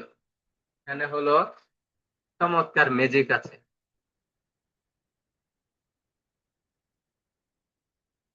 এখানে অনেকগুলো টুলস, শেপার টুল, এরপরে পেন্সিল টুল, তার নিচে আছে স্মুথ টুল, তার নিচে আছে পাথ ইরেজার টুল, তার নিচে আছে জয়েন্ট। আমরা প্রথমে দেখব শেপার টুল। শেপার টুল হলো এমন একটা ম্যাজিক টুল যা দিয়ে আপনি আপনার আঁকা ও গোছালো আকৃতিগুলোকে স্বয়ংক্রিয়ভাবে সুন্দর রূপ দিতে পারবেন। আমি যদি এখানে একটা গোল বৃত্ত আঁকি, দেখেন একটা সুন্দর শেপে রূপান্তরিত হয়ে গেল। আমি যদি চাই শেপার টুল দিয়ে একটা রেক্টেঙ্গেল টুল অঙ্কন করতে, এইভাবে সোজা টান দিয়ে চার কোণা একটা বৃত্ত আঁকলাম, দেখেন আমার রেক্টেঙ্গেল টুলে রূপান্তরিত হয়ে। আমি শেপার টুল দিয়ে আপনি যেভাবে ইচ্ছা সেভাবে একটা শেপ তৈরি করতে পারেন। যদি চান ত্রিভুজ শেপ তৈরি করতে, ত্রিভুজ আঁকবেন, আপনার শেপ তৈরি হয়ে যাবে। তো শেপার টুলের কাজ হলো আপনি বৃত্তের মতো আপনি যেভাবে আঁকবেন, সেটাই আপনার একটা সুন্দর শেপে রূপান্তরিত হয়ে যাবে। আমি এলোমেলো একটা টান দিলাম, দেখেন কত সুন্দর শেপ তৈরি হয়ে যাচ্ছে। আমি কিন্তু অগোছালো টান দিচ্ছি, কিন্তু এগুলো শেপে রূপান্তরিত হয়ে যাচ্ছে। অসম্পূর্ণ টান দিচ্ছি, তারপরেও শেপ হয়ে যাচ্ছে। তো শেপার টুলের কাজ হলো আপনি আপনার মন মতো টেনে টুনে যেটা আঁকবেন, সেটাই আপনার একটা সুন্দর শেপে পরিণত হয়ে যাবে। আমি তো সামান্য দেখাচ্ছি, আপনারা আরো যত প্র্যাকটিস করবেন, আপনারা আরো অনেক কিছু এখান থেকে জানতে পারবেন। তার শেপ টুলের নিচে আছে দেখেন পেন্সিল।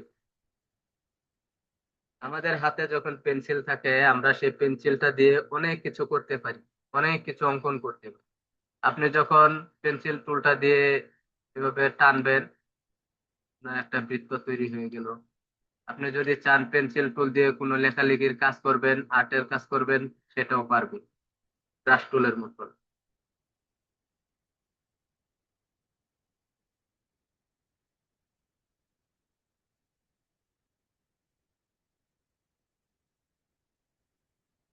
আপনি লেখালেখির কাজও করতে পারবেন এটা দিয়ে। আপনি যদি চান পেন্সিল টুল দিয়ে একটা ফুল আঁকবেন, ফুলও আঁকতে পারবেন। তো ফুল আঁকতে পারি না, যার জন্য ফুলটা দেখাইতে করতেছি না। যেভাবে ফুল আঁকা যায়, শাপলা ফুল আঁকা যায় এইভাবে।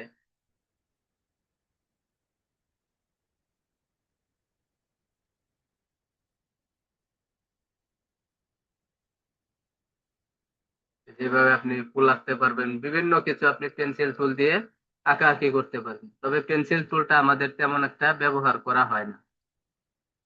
পেন্সিল টুলের নিচে আছে স্মুথ। স্মুথ টুলের কাজ হলো আপনি যখন ধরেন পেন্সিল দিয়ে একটা শেপ আঁকলেন, এই শেপটা কিন্তু আপনার আঁকা বাঁকা এবং অসুন্দর। আপনি চাচ্ছেন এই বাঁকা জায়গাটাকে সোজা করতে, তখন আপনি স্মুথ টুল নিয়ে আপনি যদি শেপের উপরে এইভাবে টান দেন, দেখবেন আপনার বাঁকা অংশটা সোজা হয়ে যাবে।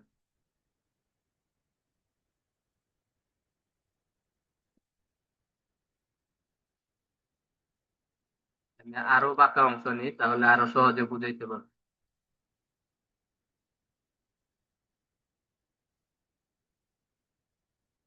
একটা শেপ নিয়ে কারণ আমি চাচ্ছি এখানে বাঁকা অংশগুলো সোজা হয়ে যাক। এখানে দেখতে আমার কাছে সুন্দর লাগছে না, এটা আরো সুন্দর হোক। এই যে আমি যখন যত টান দিব তত আমার এই শেপটা সুন্দর হবে, কোণাটা সুন্দর হয়ে যাবে।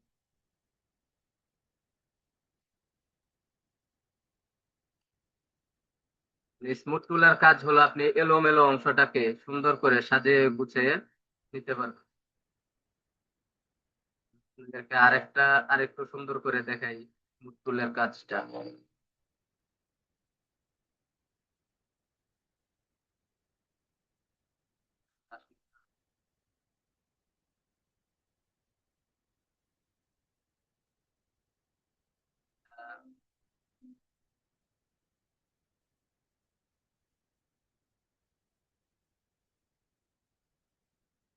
আমি এখানে এই আলিফটা লিখলাম, আলিফটা কিন্তু বেশি বাঁকা হয়ে গেছে, এটা আমার সুন্দর দেখাচ্ছে না।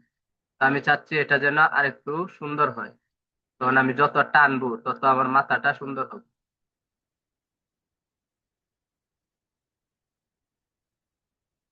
তত আমার এটা সুন্দর হবে, যত টানবেন তত সোজা হবে। অনেক সময় আমরা যখন কাজ করব তখন দেখবেন আপনার অনেক শেপের মধ্যে কোণা থাকবে বা বাঁকা থাকবে, বিভিন্ন ধরনের অগোছালো অংশ থাকবে, সেটাকে আপনি স্মুথ টুল দিয়ে এভাবে টেনে বা ঘষে সোজা করে নিতে পারবেন। যেমন আমরা পেন্সিল দিয়ে যখন কোনো কিছু লিখি, তখন যদি অপ্রয়োজনীয় কোনো অংশ থাকে যে এটা আমাদের এখানে প্রয়োজন নেই, তখন আমরা রাবার দিয়ে সেটাকে মুছে সমান করে ফেলি। ঠিক স্মুথ টুলের কাজটা হলো এমনই, আমাদের অপ্রয়োজনীয় অংশটাকে আমরা সোজা করে নিতে পারি। স্মুথ টুলের নিচে আছে পাথ ইরেজার টুল। পাথ ইরেজার টুলের কাজ হলো, এই টুলটি শুধুমাত্র পাথের অর্থাৎ লাইন বা শেপের বর্ডারের কিছু অংশ মুছে ফেলার জন্য ব্যবহার করা হয়। এটি ছবির পিক্সেল মুছে না, শুধুমাত্র পাথের অংশ মুছে ফেলে। আপনি যদি এই পাথ ইরেজার টুলটা ব্যবহার করেন কোন শেপের মধ্যে, তো সেই শেপের মধ্যে রেজুলেশন কমবে না, সেই শেপের মধ্যে কোনো ধরনের রেজুলেশন কমবে না, কিন্তু আপনি যেটা চাচ্ছেন আপনি সেটা করতে পারবেন। যেমন আমি এখান থেকে রেক্টেঙ্গেল টুল নিলাম, এখন আমি চাচ্ছি আমার এই রেক্টেঙ্গেল টুলের মাঝে মাঝখানের যে অ্যাঙ্কর পয়েন্টটা আছে এখান থেকে ফাঁকা করে ফেলবো। তখন আমি শেপটা সিলেক্ট করে তারপর পাথ ইরেজার টুলটা নিয়ে এখানে আমি একটা টান দিব, দেখেন দুইটা ভাগ হয়ে গেছে এখানে। আবার যদি চাই যে এই পাশেও আমি চাচ্ছি এরকম দুই ভাগ হয়ে যাক, তখন আমি টান দিব, দেখেন মুছে যাবে। মানে পাথ ইরেজার টুল হলো আমার নির্দিষ্ট অংশটাকে আলাদা করে দিবে। কোনো পাতের মাঝখান থেকে বা প্রান্ত থেকে যদি কোনো অংশ মুছে ফেলার জন্য দরকার পড়ে, তখন আপনি এটা ব্যবহার করে মুছে ফেলতে পারেন। এটা বিশেষ করে আমার সবচেয়ে বেশি কাজে লাগে লোগো করার ক্ষেত্রে। যখন লোগো করতে যাই তখন আমার এই টুলটা সবচেয়ে বেশি ব্যবহার করা হয়, কারণ নির্দিষ্ট অংশকে আমার মুছে আলাদা করতে হয়। তো আপনারাও চাইলে এরকম মুছে আলাদা করে ফেলতে পারেন। এই টুল নিলাম, তারপর আমি চাচ্ছি এখান থেকে নির্দিষ্ট জায়গাটাকে মুছে ফেলবো, এটাকেও আপনি মুছে একটা শেপে রূপান্তর করতে পারেন। এই যে মুছে দিলাম, আবার চাইলাম যে এই জায়গাটাও মুছে যাক, এই যে মুছে। আপনি পাতের যে কোনো অংশকে মুছতে চাইলে আপনি এটা দিয়ে মুছে ফেলতে পারেন। পাত ইরেজার টুলের নিচে আছে জয়েন্ট, অনেক গুরুত্বপূর্ণ একটা টুল এটা। জয়েন্ট টুলের কাজ হলো দুটি খোলা পাতের শেষ বিন্দুগুলোকে একত্রিত করে একটি একক পাত তৈরি করা, অর্থাৎ একটি শেপে রূপান্তরিত করা। ধরেন এখান থেকে আমি আর্চ টুল নিলাম, আরেকটা নিলাম,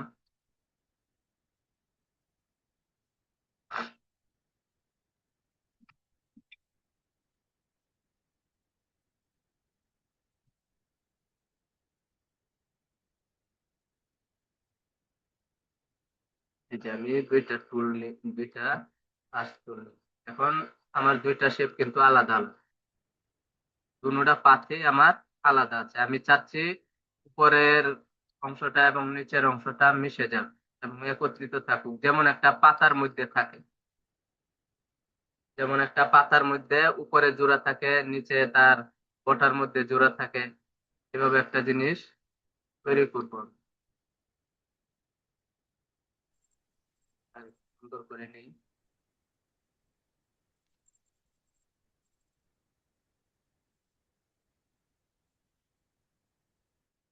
এখানে আলাদা আছে, আমার দুইটা পাত পুরাই আলাদা। কারণ আমি যদি এটাকে একত্রিত করতে চাই, মানে জয়েন করতে চাই, তখন আমাকে ব্যবহার করতে হবে জয়েন টুল। আমি দুইটা পাত একসাথে সিলেক্ট করে জয়েন টুল নিলাম। জয়েন টুল নিয়ে আমি যখন এইভাবে একটা গোল বৃত্তের মতো এটাকে মার্ক করে দিব, তখন দেখেন একত্রিত হয়ে গেছে উপরের মাথা। দুইটা শেপ ছিল, মানে দুইটা পাত ছিল, এখন একটা পাতে রূপান্তরিত হয়ে গিয়েছে। এখন যদি আমি চাই নিচের অংশটাকে মুছে ফেলতে, আবার নিচের অংশের মধ্যে আমি এভাবে গোল করে একটা বৃত্ত এঁকে দিলাম, এটা একত্রিত হয়ে গেছে। এই দেখেন এখন একটা পাতায় রূপান্তর হয়ে গেছে। এখন এটাকে একটা পাতা বানিয়ে ফেলতে পারি।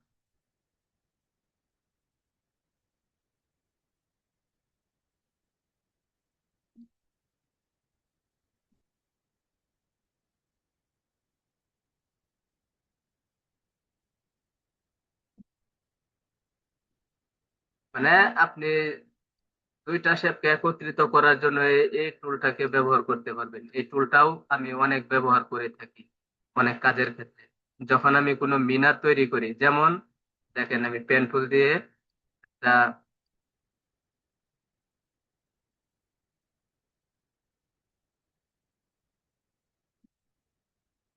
একটা মিনার তৈরি করতে চাচ্ছি।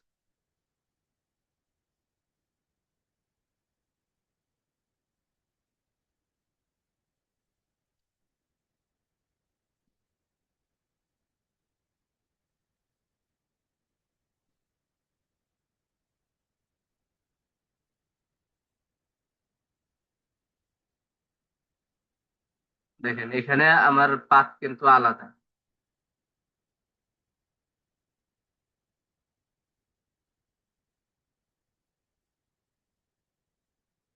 এখন আমি চাচ্ছি আমার এটা একটা মিনারের শেপে রূপান্তরিত করতে, কিন্তু আমার তো পাত আলাদা। এখন এটাকে মিনার কিভাবে করব, বা একটা দরজা কিভাবে তৈরি করব?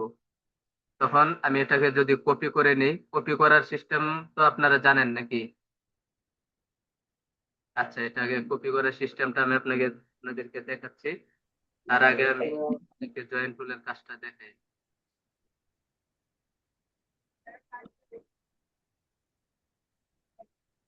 আপনাদেরকে কপি করার সিস্টেমটা আমি আরো সহজ করে দেখাবো ইনশাল্লাহ, একটু সময় দিন। এই যে দুইটা শেপ আমার আলাদা আছে, এখন এটাকে আমি চাচ্ছি উপরের মাথা দুইটা একত্রিত হয়ে যায়। তার জন্য সর্বপ্রথম শর্ত হলো এই মাথার দুইটাকে আপনার কাছাকাছি রাখতে হবে। কাছাকাছি আনার পরে আপনি দুইটা শেপকে মার্ক করে জয়েন্ট টুল নিবেন। জয়েন্ট টুল নিয়ে এইভাবে গোল বৃত্ত এঁকে দিবেন। দেখেন একত্রিত হয়ে গেছে, পুরো একটা সোজা চোখা মিনার হয়ে গিয়েছে। এখন আপনি যদি এখানে কালার ব্যবহার করেন, আমাদের স্টক কালার আছে, ফিল কালার যদি দেন, আপনার পুরো একটা দরজা তৈরি হয়ে গেল, বা একটা সুন্দর শেপ তৈরি হয়ে গেছে। এটা কিন্তু আর এখন আলাদা নেই, একটা শেপে রূপান্তরিত হয়েছে। এইভাবে জয়েন্ট টুল ব্যবহার করে আপনারা বিভিন্ন জিনিস তৈরি করতে পারবেন। তো আমাদের শেপার টুল গেল।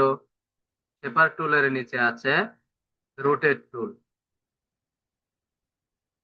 এই রোটেট টুলের কাজ হলো, আপনি যখন কোনো জিনিসকে রোটেট করতে চান, তার জায়গা থেকে অন্য স্থানে অন্যদিকে ঘুরাইতে চান, তখন আপনাকে রোটেট টুল ব্যবহার করতে হবে।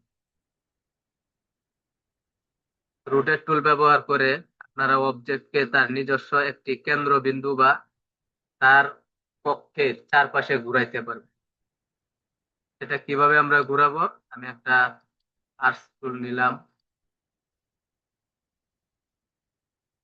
তারপর এটাকে আমি সোজা করে দেই। এখন আমি চাচ্ছি আমার এটা চারিদিকে ঘুরে একটা ফুল তৈরি করে দিই। আমি আর্টস টুলটাকে সিলেক্ট করে, শেপটাকে সিলেক্ট করে, তারপর আমি গেলাম রুটেট। রুটেট টুল নিয়ে এই যে দেখেন নিচে এইখানে পাত, আমার শেপের নিচে যখন আমার মাউস পয়েন্টারটা রাখবো, প্রথমে এখানে দেখেন একটা পাত দেখাবে, পাত।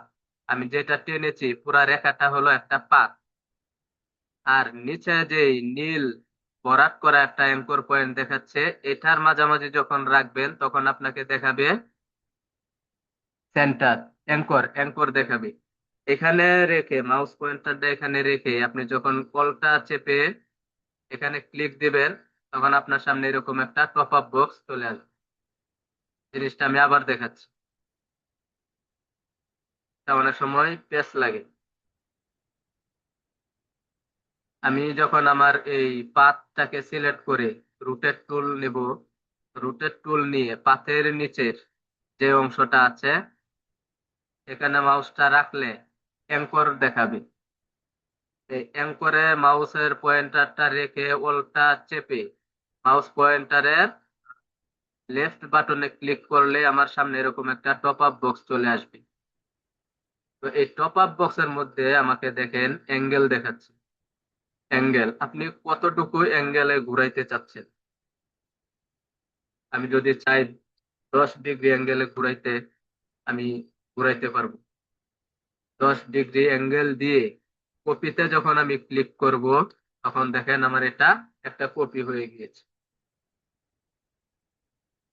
তো এখন তো আমার একটা কপি হলো, চতুর্দিকে ঘোরানোর জন্য আমাকে কিভাবে কপি করতে হবে? আপনি যখন কপি নেবেন তখন কন্ট্রোল ডি চাপ দিবেন, যতগুলো ক্লিক করবেন ততগুলো পাথ আপনার এখানে তার নির্দিষ্ট কেন্দ্রবিন্দুতে ঘুরে একটা সুন্দর ফুল তৈরি করে দিবে। অনেক সুন্দর একটা সূর্যমুখী ফুলের মতো একটা ফুল তৈরি হয়ে গেল। এটা গেল। তারপরে যদি আমি আরেকটু দেখাই আপনাদেরকে,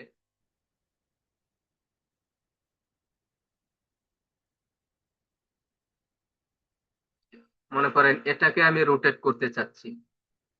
এটাকে সিলেক্ট করার পরে আমার নিতে হবে রোটেট টুল, নিচে অ্যাঙ্কর পয়েন্ট, কলটা চেপে যখন আমি মাউসের লেফট বাটন ক্লিক করব,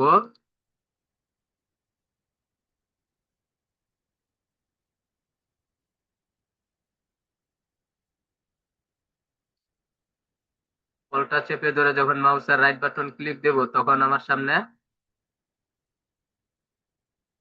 সফটওয়্যারটা 2 দিন ধরে অনেক ঝামেলা করতেছে, অযথা এরকম মেসেজ চলে আসছে,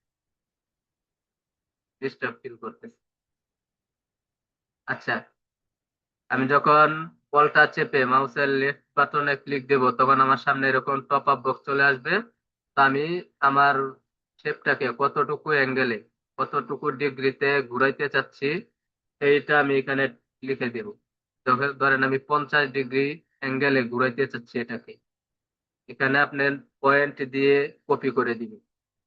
আপনি যদি চান এখানে প্রিভিউ দেখতে পারেন, প্রিভিউ টিক মার্ক করে দিবেন, আপনাকে প্রিভিউ দেখাবে কতটুকু অ্যাঙ্গেলে ঘুরতেছে, প্রিভিউ দেখুন। কপি করে দিলাম। এই যে। এখন যদি আমি কন্ট্রোল ডি ক্লিক করি, যতগুলো ক্লিক দেব ততগুলো শেপ আমার এখানে তৈরি হয়ে যাবে।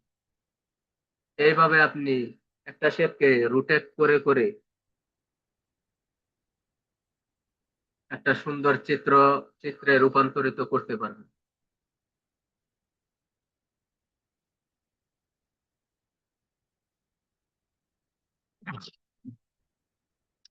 এই গেল আমাদের রোটেট টুলের কাজ। রোটেট টুলের নিচে আছে রিফ্লেক্ট টুল। রিফ্লেক্ট টুল ব্যবহার করে আমরা কোনো অবজেক্টের প্রতিচ্ছবি বা আয়না প্রতিবিম্ব তৈরি করতে পারি। একটি অবজেক্টটিকে একটি নির্দিষ্ট অক্ষ বরাবর উল্টে দেয়। আপনি যদি চান যে ডান দিকে একটা মাথা ঘোরানো আছে। আরো সহজ ভাবে যদি বলি, দেখেন আমি এখানে একটা শেপ নিলাম, তারপর এখানে আমি একটা ইলিপস টুল দিয়ে দিই।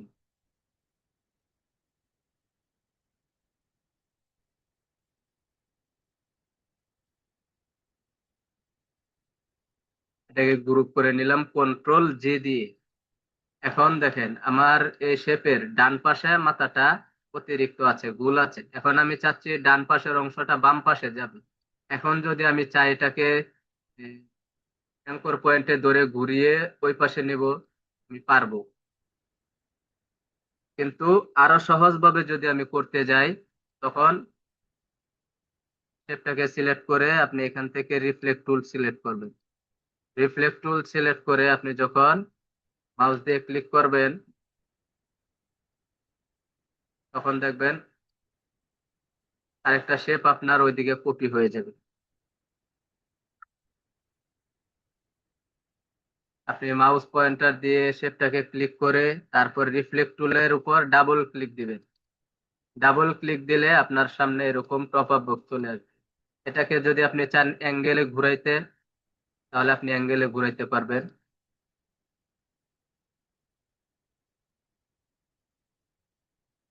কিন্তু আমি এটাকে অ্যাঙ্গেলে ঘুরাইতে চাচ্ছি না, আমি চাচ্ছি আমার এটা পাশাপাশি থাকুক। এখানে কয়েকটা কাজ আছে। আপনি এটাকে কোন দিকে ঘুরাবেন, ভার্টিক্যাল পাশাপাশি ঘুরাবেন নাকি হরিজন্টাল? আপনি কি হরিজন্টালে রাখবেন নাকি ভার্টিক্যালে রাখবেন, সেটা সিলেক্ট করে আপনি যখন কপিতে ক্লিক করবেন তখন দেখেন আপনার এটা কপি হয়ে যাবে।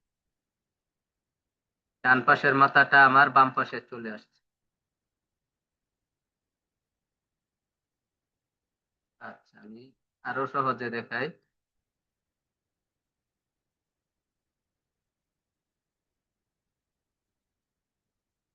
আমি এই একটা তীর চিহ্ন নিলাম। আমি চাচ্ছি আমার তীরের মাথাটা বাম দিকে ঘুরানো আছে, এটা ডান দিকে ঘুরে যাবে। আমি রিফ্লেক্ট টুলের উপর ডাবল ক্লিক দিলাম। দেখেন অটোমেটিকলি আমাকে প্রিভিউ দেখাচ্ছে। প্রিভিউতে যদি আপনি টিক মার্ক দিয়ে রাখেন তাহলে আপনাকে স্ক্রিনে দেখাবে কোন দিকে কতটুকু ঘুরছে। তারপর যদি কপি করে দেই, আমার এটা কপি হয়ে গেল ডান দিকে ঘুরে। এখন আমি যদি চাই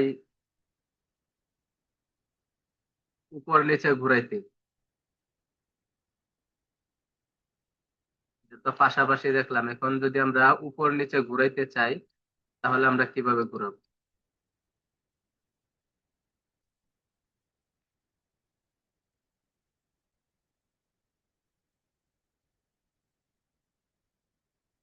আমি শেপটা মার্ক করে রিফ্লেক্ট টুলের উপর ডাবল ক্লিক দিলাম।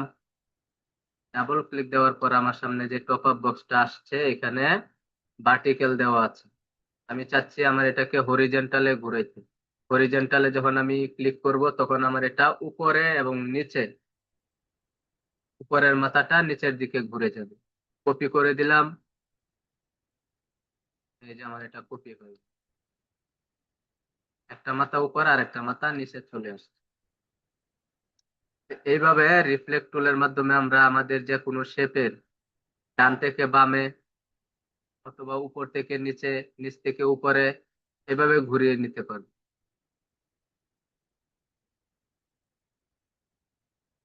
এই রোটেট টুলের ডান পাশে দেখেন যে আরেকটা টুল আছে, সেটা হলো স্কেল টুল। এই টুলটা অনেক গুরুত্বপূর্ণ টুল। স্কেল টুল দিয়ে কি কি কাজ করা যায়? স্কেল টুলের ভিতরে আছে শেয়ার টুল, এরপরে রিশেপ টুল।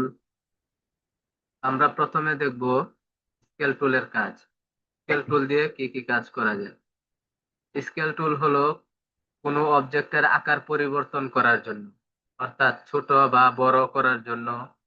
এটি অবজেক্টের ভেতরের বিষয়বস্তু বা অনুপাত সাধারণ পরিবর্তন করে না, বরং পুরো অবজেক্টটিকে ছোট বড় করে ফেলে। এটা কিভাবে করে? আমি একটা রেক্টেঙ্গেল শেপ নিলাম, রেক্টেঙ্গেল শেপ নেওয়ার পর আমি স্কেল টুল সিলেক্ট করলাম। স্কেল টুলে যখন আমি ডাবল ক্লিক দেব তখন আমার সামনে এরকম টপ আপ বক্স চলে আসবে। তারপর এখান থেকে দেখেন হরিজেন্টাল আছে 100, ভার্টিক্যাল আছে 100, তারপরে ইউনিফর্ম আছে 100। আমার এখানে নন ইউনিফর্ম থাকবে। আমি এখান থেকে চাচ্ছি আমার এই শেপটা বড় করতে। এটার জন্য আমি কি করব, 120 টাইপ করে আমি কপি করে দেব। দেখেন পাশাপাশি আমার এই শেপটা কতটা বড় হয়ে গিয়েছে। যদি কালার পরিবর্তন করে দেই তাহলে দেখবেন এই যে ডানে এবং বামে আমার শেপটা বড় হয়েছে। আর যদি চান এটাকে উপরে নিচে এবং ডানে বামে উভয় পাশে আপনি ছোট বড় করবেন, তখন হরিজন্টাল 120,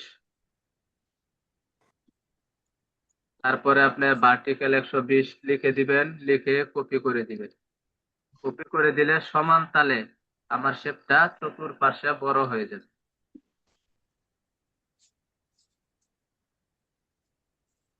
ঠিক এইভাবে স্কেল টুলের মাধ্যমে আমাদের শেপকে ছোট এবং বড় করতে পারবো।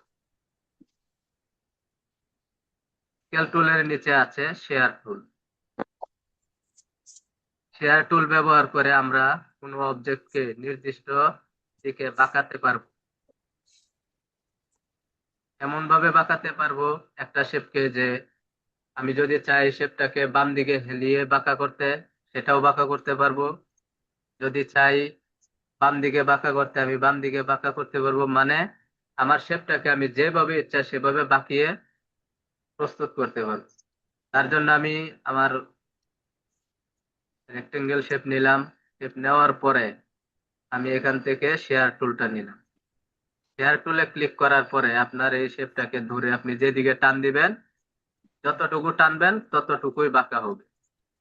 অনেক চমৎকার একটা কাজ এটা দিয়ে করা যায়। আমাদের অনেক সময় এই ধরনের বাঁকা শেপ প্রয়োজন পড়ে। আমরা কিভাবে এই শেপ গুলা নেব আমি আবার দেখাচ্ছি। আমি রেক্টেঙ্গেল শেপ নিলাম। এখন ধরেন আমার এই শেপটাকে বাঁকানোর দরকার ডান দিকে। আমি শেয়ার টুল নিয়ে আমি যখন এটাকে ডান দিকে টান দিব তখন আমার শেপটা ডান দিকে বাঁকা হবে। যদি আমি আমার শেপটাকে বাম দিকে টান দিই, বাম দিকে বাঁকা হবে। নিচের দিকে যদি টান দিই দেখেন কেমন হয়েছে। কিন্তু ডানে বামে সুন্দর রূপান্তর। যেভাবে ইচ্ছা আপনি যতটুকু বাঁকানোর দরকার আপনি ততটুকু বাঁকিয়ে শেপ তৈরি করতে পারেন। শেয়ার টুলের কাজ হলো এটা।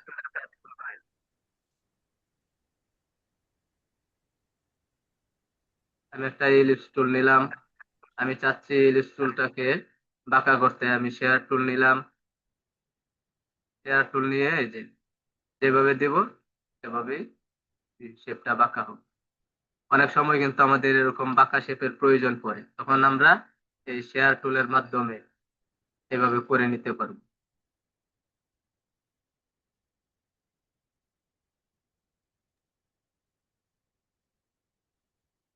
এবার আসেন দেখি শেয়ার টুলের নিচে আছে আমাদের রিশেপ টুল।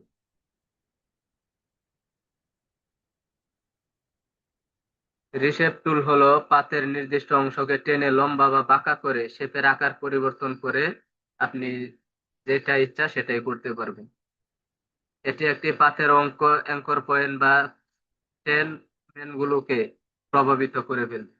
কিভাবে করবে, আমি শেপ নিলাম। নেওয়ার পরে আমি যখন এখান থেকে শেপ টুল নিব, যখন আমি শেপটাকে যে এটা আমার এখানে হচ্ছে না, এটা আপনাদের যাদের এখানে হয় আপনারা প্র্যাকটিস করে নেবেন। আমি এখান থেকে একটা লাইন সেগমেন্ট টুল নিলাম। এখন আমি চাচ্ছি আমার এই লাইন সেগমেন্ট টুলটা একটা পানির ঢেউয়ের মতো তৈরি হোক। সেটা আমি কিভাবে করব, আমি যদি এখান থেকে রিশেপ টুলটা নেই, রিশেপ টুল নিয়ে এটাকে যেদিকে বাঁকা করব এটা সেদিকে বাঁকা হবে। যেভাবে ইচ্ছা যতটুকু ইচ্ছা আমি বাঁকা করতে পারি। শেপ টুল দিয়ে আপনি আপনার শেপটাকে যেভাবে ইচ্ছা যেদিকে ইচ্ছা আপনি বাঁকা করতে পারেন।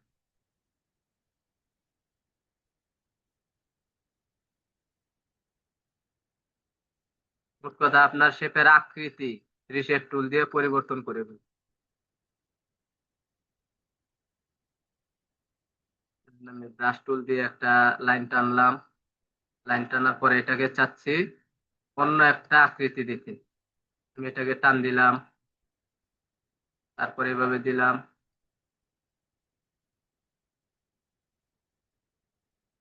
তারপর আমি আর একটু টান দিলাম।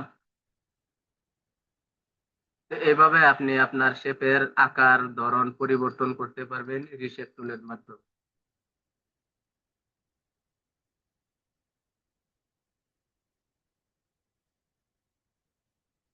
আমাদের এই পর্যন্ত যে টুলগুলোর কাজ দেখানো হলো, এই টুলগুলো নিয়ে আপনারা যতটুকু সম্ভব ঘাটাঘাটি করবেন, প্র্যাকটিস করবেন, ইনশাল্লাহ আপনারা ডিজাইনে পারদর্শী হতে পারবেন। ডিজাইনে এই টুলগুলো অনেক ব্যবহৃত হয়।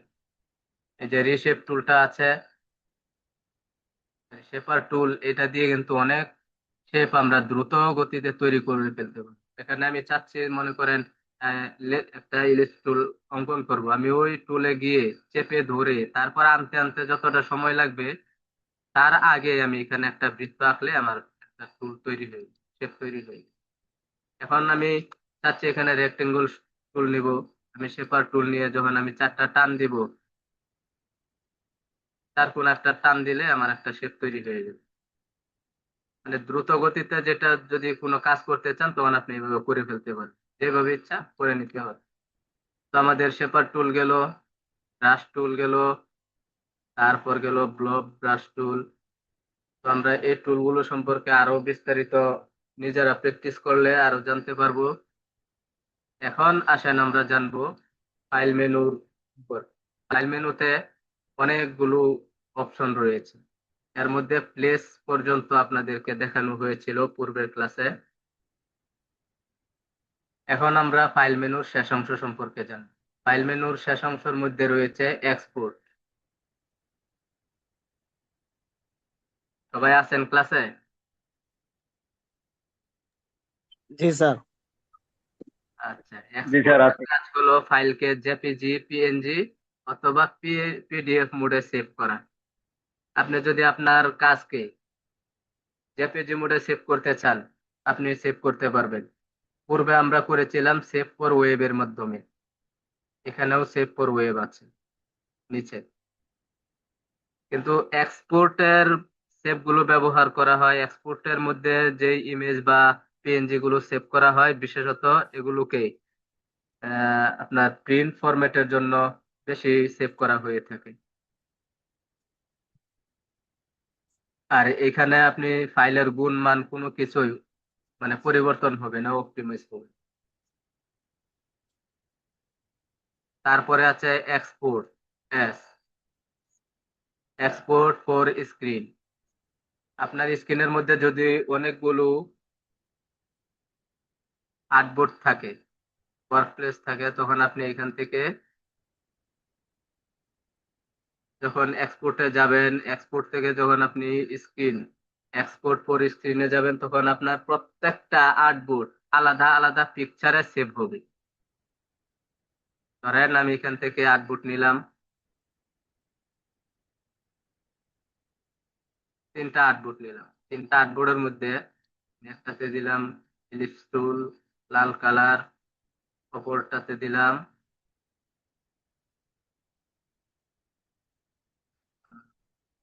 রেক্টেঙ্গেল টুল, তারপরে কারাকারি একটা লম্বা টান দিলাম। ধরেন এই ফাইলগুলো বা এই পিকচার গুলো আমি সেভ করতে চাচ্ছি, আমি ফাইল মেনুতে যাব, ফাইল মেনু থেকে এক্সপোর্ট, এক্সপোর্ট থেকে যখন এক্সপোর্ট ফর স্ক্রিনে ক্লিক করব, তখন এখানে আমার আর্টবোর্ড সহ সবগুলো সেভ হবে। এই দেখেন এখানে আর্টবোর্ড, তিনটা আর্টবোর্ড আমার শো করতেছে। আমি যদি তিনটা আর্টবোর্ড এখান থেকে টিক মার্ক করে দিই, তাহলে তিনোটা আর্টবোর্ড আমার আলাদা আলাদা পিকচারে সেভ হবে।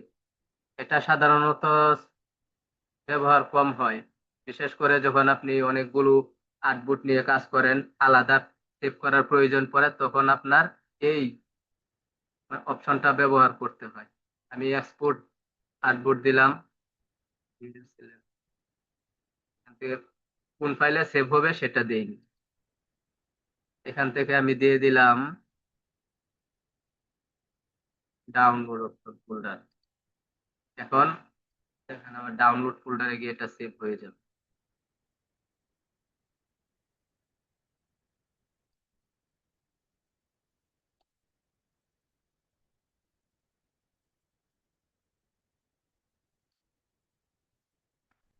এটা গেল আমাদের ফাইল মেনুর এক্সপোর্ট ফর স্ক্রিন। এখন যদি আমি চাই আমার কোনো নির্দিষ্ট ছবিকে সেভ করতে, তখন আমি সিঙ্গেল ছবি হিসেবে এটাকে সেভ করতে পারবো। তারপর আছে নিচে সেভ ফর ওয়েব, যেটা আমরা অ্যাডোবি ইলাস্ট্রেটর সিএস এর মধ্যে দেখে এসেছি। তো আপনারা সেভ ফর ওয়েবে সেভ করতে পারবেন। এর নিচে আছে দেখেন স্ক্রিপ্ট। স্ক্রিপ্ট আমাদের আপাতত কাজে লাগবে না। এখানে আপনি যে কোনো ব্রাশ অথবা বিভিন্ন ধরনের স্ক্রিপ্ট এখানে সেভ করে আপনি অ্যাডোবি ইলাস্ট্রেটরে ব্যবহার করতে পারবেন।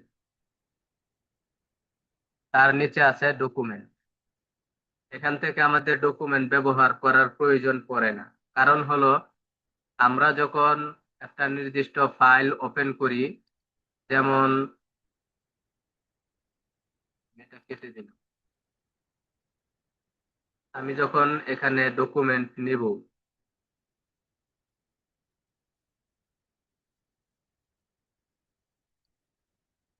আমি যখন এখান থেকে নতুন একটা ডকুমেন্ট ওপেন করব, তখন আমি নিউ ফাইল ক্লিক করলাম।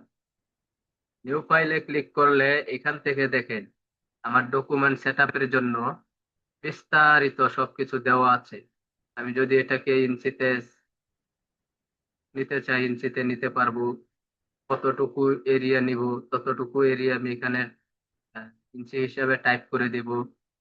তারপর আমার আর্টবোর্ডটা লম্বালম্বি উপরে নিচে লম্বালম্বি হবে নাকি পাশাপাশি হবে, আর্টবোর্ডটা যেভাবে নিতে চাই আমি এখান থেকে সেট আপ করে দিতে পারবো, যেগুলো আপনাদেরকে পূর্বের ক্লাসে দেখানো হয়েছে।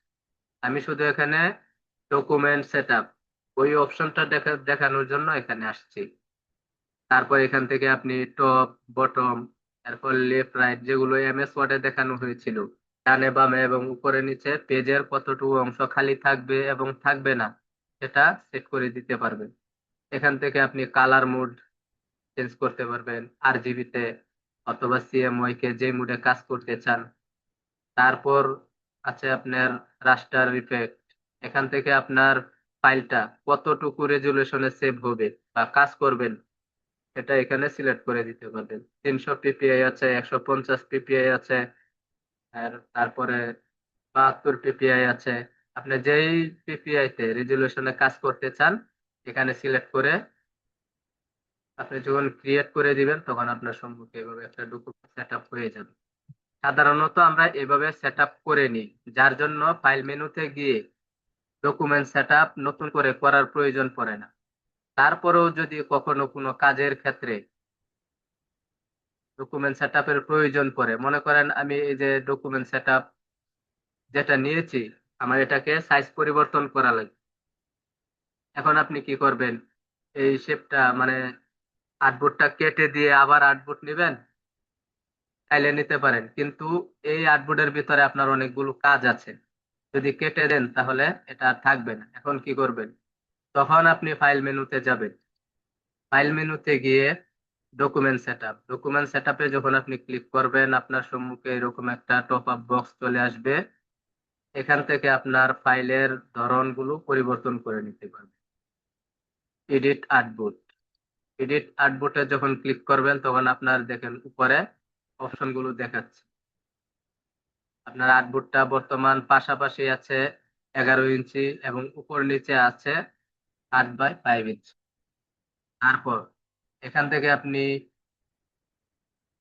পেজের সাইজ পরিবর্তন করতে পারবেন, লেটার সেট করা আছে, চাইলে লিগেল নিতে পারবেন। তারপর আপনি ট্যাবলোড নিতে পারবেন, এ4 নিতে পারবেন, A3 5 যা আছে আপনি এখান থেকে যেভাবে ইচ্ছা পেজটাকে সেট আপ করে নিতে পারবেন। আমি চাচ্ছি এখান থেকে আমার পেজটা A4 সাইজ হয়ে যাক, আমি A4 সাইজ সিলেক্ট করে দিলাম, আমার পেজটা A4 হয়ে গেল। এখন আমার পেজটা আছে আড়াআড়ি মানে পাশাপাশি আছে।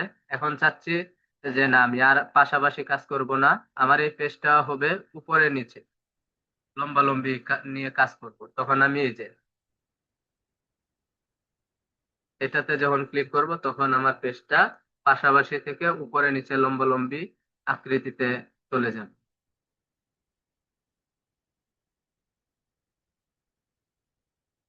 তারপর আছে আমাদের ডকুমেন্ট কালার মোড। আপনি যখন ডকুমেন্ট কালার মোডের উপর মাউস পয়েন্টারটা রাখবেন তখন দেখেন এখানে আপনাকে অপশন গুলো দেখাবে, CMYK কালার, RGB কালার। মনে করেন আমি এখন আমার এই ফাইলটাকে নিয়েছি CMYK মোডে, কিন্তু আমি চাচ্ছি যে না, আমার এটা এখন RGB মোডে নিব। নতুন করে আমার আর্টবোর্ড না নিয়ে এই ফাইল থেকেই আমার এই ফাইলটাকে RGB মোডে করব। তখন কিভাবে করবেন? ফাইল মেনুতে যাবেন, ফাইল মেনুতে গিয়ে document colour mode, document colour মোডে গিয়ে যখন আপনি RGB তে ক্লিক করবেন উপরে কোনায় দেখেন RGB মোড চলে আসছে প্রিভিউ।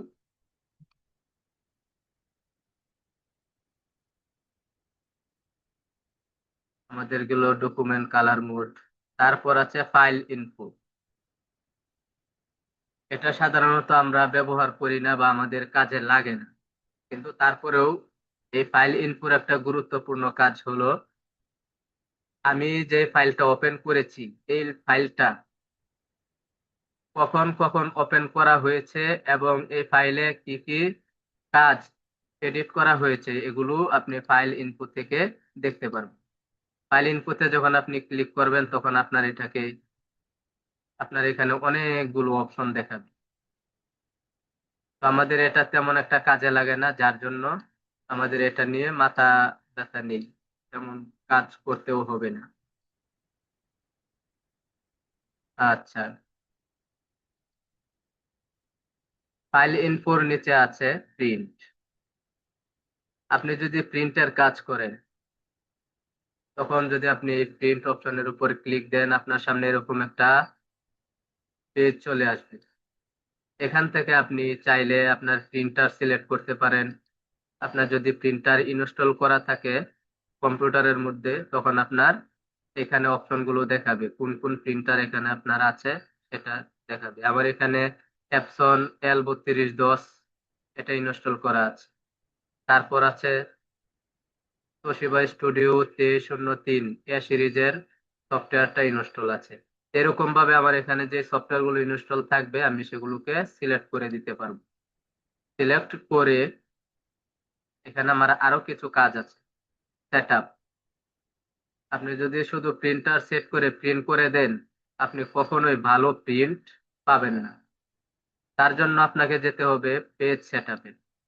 এটা যদিও ক্লাসের অংশ না, তারপরেও যারা প্রিন্টিং এর কাজ করেন আমি দেখিয়ে দিচ্ছি। তারপর কন্টিনিউতে ক্লিক দিবেন।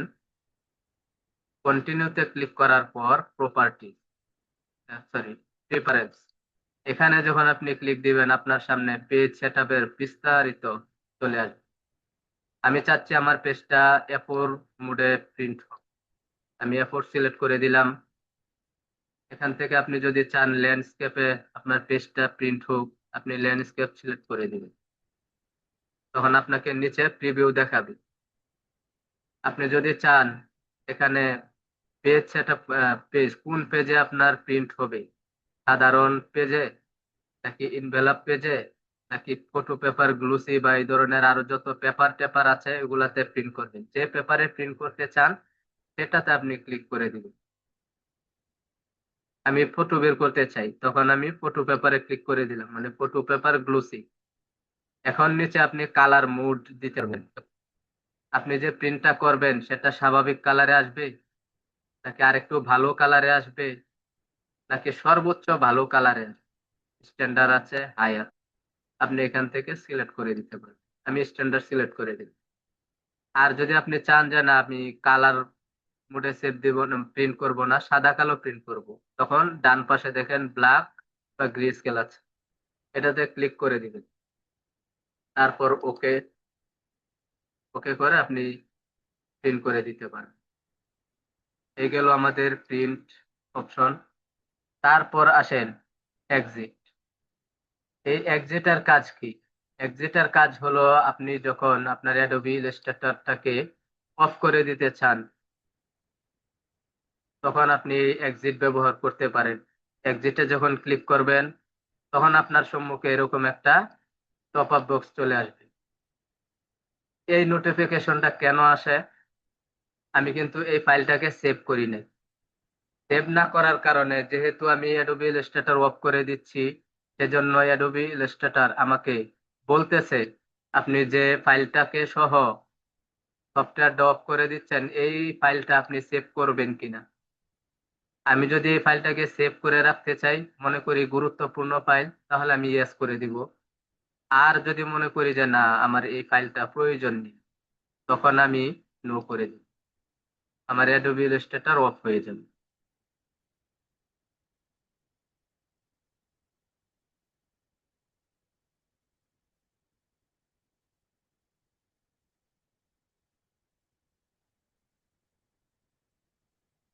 একটু সময় দেন, আমি অ্যাডোবি ইলাস্ট্রেটর অফ করে দিয়েছি, যার জন্য চলে গিয়েছে।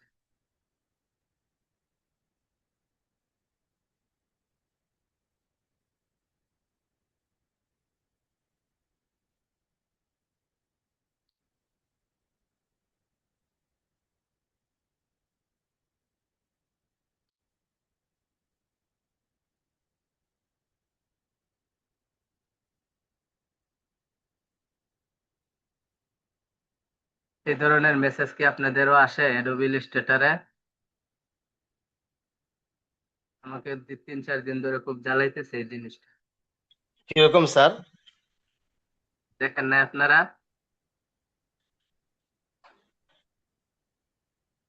মনে হয় শো করে নেই। এটার একটা সমাধান আছে স্যার। এই পর্যন্ত যে যে টুলগুলোর আলোচনা ছিল, আমাদের সবগুলো টুলের আলোচনা শেষ হয়েছে।